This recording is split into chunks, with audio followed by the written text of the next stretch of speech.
In the hot summer of 1945, a quiet office in Washington held the fate of millions of people. Big maps hung on the plain walls, covered with red circles and black lines. Men in neat military uniforms stood around a shiny wooden table, staring at a short list of target names. Outside the window, the sun was bright, but inside the room, the air felt cold and heavy. A single decision made in this small space would soon change the world forever. At the very top of that target list was the ancient city of Kyoto. Military leaders looked at Kyoto and saw a prime target for their powerful new weapon. It was a large city with many people, wide streets, and busy factories. To the generals, dropping the bomb there made complete military sense. They believed a massive strike on a major hub would shock the enemy into giving up the long, brutal fight immediately. However, one elderly man in the room refused to agree with the military plan. His name was Henry Stimson, and he served as the Secretary of War for the United States. He was 77 years old, tired from years of public service and carrying the heavy burden of the nation. Stimson held the final authority to approve the target list. As he looked down at the paper, his hands were steady, but his heart was filled with deep concern. For many months, a secret group called the Target Committee had been meeting behind closed doors.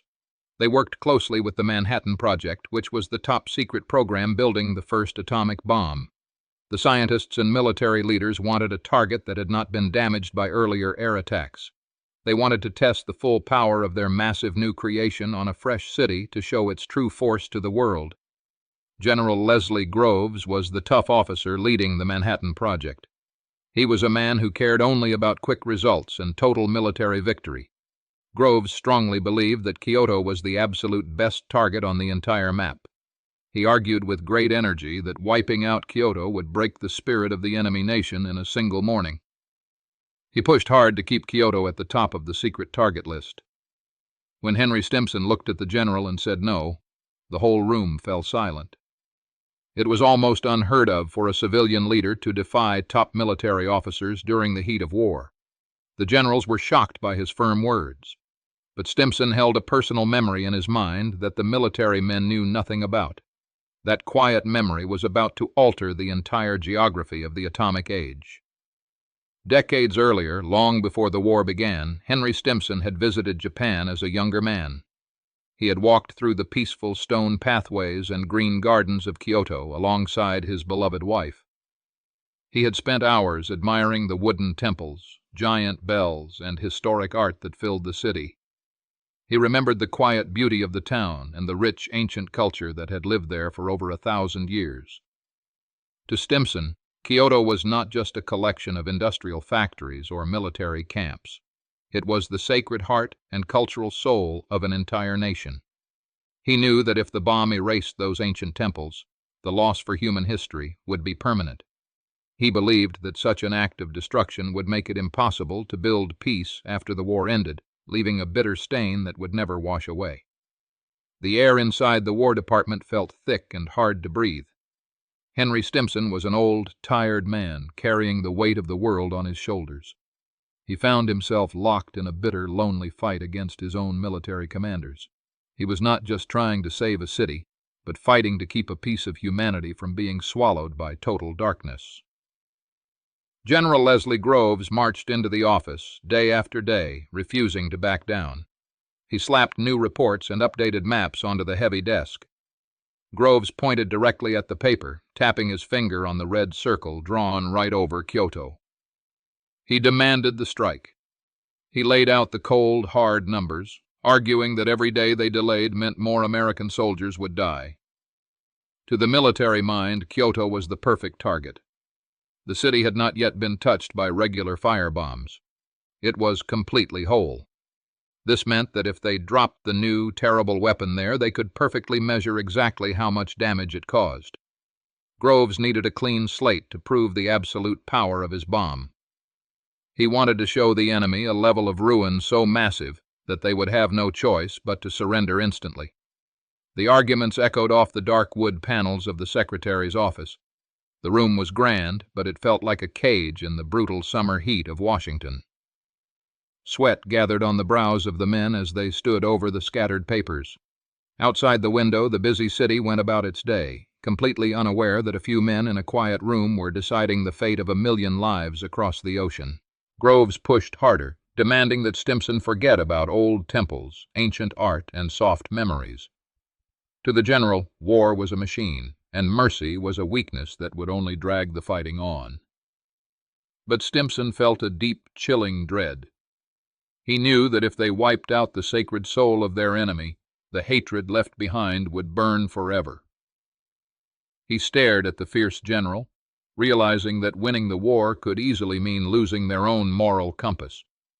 Stimson remained calm, but he would not bend under the heavy pressure. He picked up his pen, leaned over the desk, and drew a thick black line right through the word Kyoto. He looked straight at the generals and declared that Kyoto would not be bombed under any circumstances. With that simple stroke of black ink, he pulled the historic cultural capital out of the direct path of total destruction. Yet saving one city meant another place had to pay the terrible price. The cold math of war required a new target to take Kyoto's place on the official list. As soon as Kyoto was removed from the paper, military planners began searching for another city that met their strict rules. The shadow of destruction quickly shifted across the map, seeking a fresh location for the final atomic strike. The secret target papers were rewritten under bright desk lamps late into the night. A smaller industrial city named Hiroshima was moved up to become the primary target. Another city, Nagasaki, was added to the list as a secondary choice. In a matter of minutes, the tragic fate of hundreds of thousands of innocent people was sealed by a simple shift in military paperwork.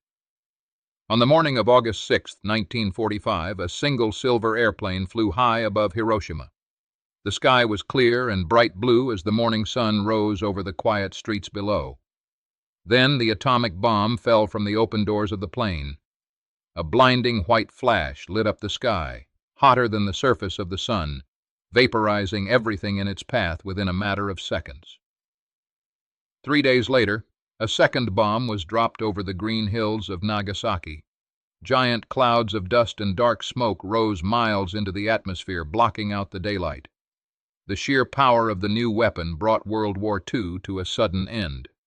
The world had entered a dangerous new age, but the victory came with unimaginable human suffering and deep loss. Meanwhile, in Kyoto, the morning sun shone softly through the leaves of ancient trees.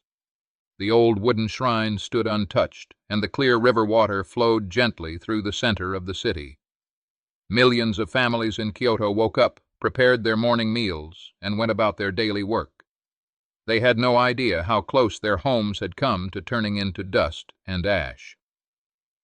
Back in Washington, Henry Stimson read the initial reports from the bomb sites in complete silence.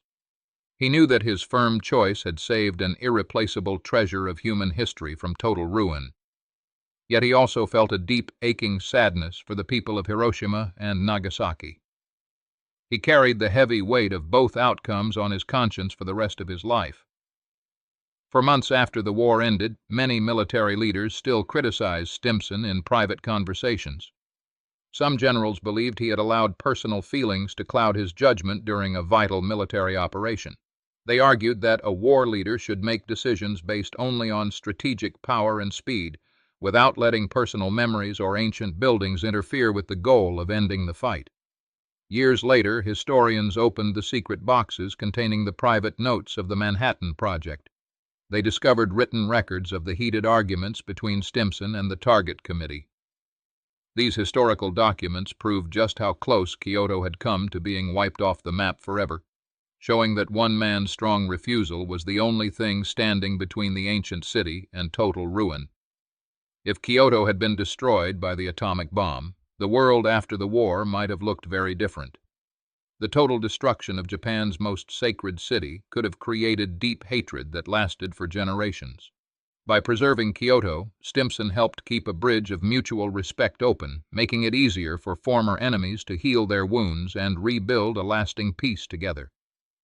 Today, millions of people travel from all over the world to walk through Kyoto's quiet bamboo forests. They stand in wonder before the bright golden temples and listen to the soft ring of ancient shrine bells. Most visitors walk along those historic streets without ever knowing that their path was preserved by a quiet refusal written on a piece of paper in Washington long ago. We often believe that history is shaped only by giant armies, powerful weapons, and loud battles. But the story of Kyoto shows that history can also hinge on quiet moments of human conscience. A single choice, made by one official in power, altered the map of the world, reminding us of the immense human responsibility carried by those who lead in times of war. Henry Stimson stood at the crossroads of military power and moral conviction. His stubborn refusal to let Kyoto burn proved that even during the most destructive conflict in human history, respect for culture and art could still survive. His legacy remains a quiet reminder of how one person can alter the course of history through courage, clear vision, and deep restraint.